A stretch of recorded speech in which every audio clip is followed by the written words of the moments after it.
जय जगन्नाथ नमस्कार मु राजलक्ष्मी होमस्टाइल कुकिंग चैनल आपण मानक स्वागत करुछि। आज आमे सारू आलू बड़ी बैगण टमाटो पके तरकारी बनैबा। तेबे चलत देखिबा आज रेसिपी। प्रथमे मु सारू काटी नै छी 150 ग्राम नै छी, 4टा आलू, गोटे टमाटर आउ 10टी बड़ी, गोटे बैगण नै छी। मसाला पाई मु गोटे चमच सोरिष, आधा चमच जीरा, फाळे पियाज, रसुण 8 ରୁ 10 कला, 4टा लंका। प्रथमे ता चिकन करी बाटी नेबा। छुंक करिया पाई मु नै छी पंचफुटण अल्प, 2टी लंका, पियाज आउ आवश्यक अनुसार तेल। प्रथमे गोटे कड़ाई बसै नेबा, 2 चमच तेल पकै नेबा। तेल गरम हे गले बड़ी पकई से भाजी नेबा।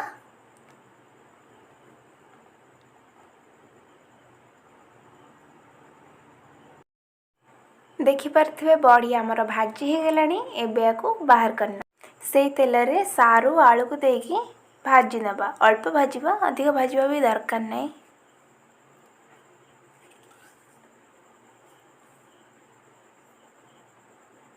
देखिपारे आमर भाजी हो गलानी। एबे में हळदी गुंड लुण पकई टिके गोळेई नेबा।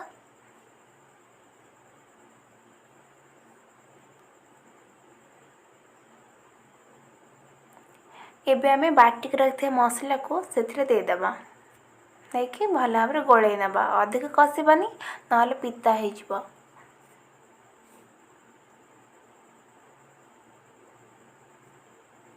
देखिपारे भलसे गोळेई सैलानी। एबे आमे काटिक रखिबा टमाटो को सेथिरे देकी भल भाबरे कसी नेबा। देखिपारे भल भाबरे कसी गलानी। एबे आमे आवश्यक अनुसार पानी देकी कवर करके फुटिया पाई छाड़ी देबा।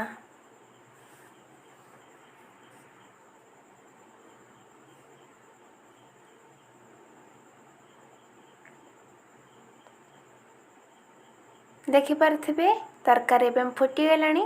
एबे आमे काटिक रखिया बैगण को सेथिरे देकी पुणी कवर करके सिझिया पाई छाड़ी देबा। एबे आमे एथिरे भाजिक रखिया बड़ी को पकाई नेबा। मन रखंतु सब बळे लास्ट रे बड़ी पकेबा। आगरु बड़ी पके देले बड़ी मिसी जीवो। देखिपारे तरकारी आमर सिझी गलानी। एबे ताको छुंक करिबा।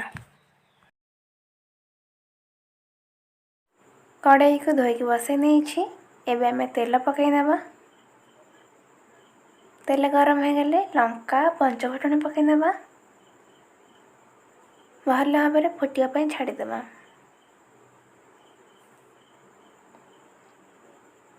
देखिपारे भल भाबरे भाजी हो गलानी। कलर भी चेंज हो गलानी। एबे आमे काटिक रखिया पियाज को सेथिरे देकी भल भाबरे भाजी नेबा।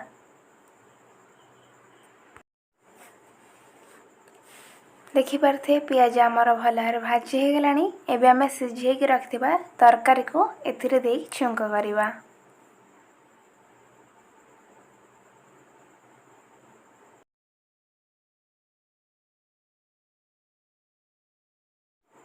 देखंतु तरकारी आमर प्रस्तुत हो गला।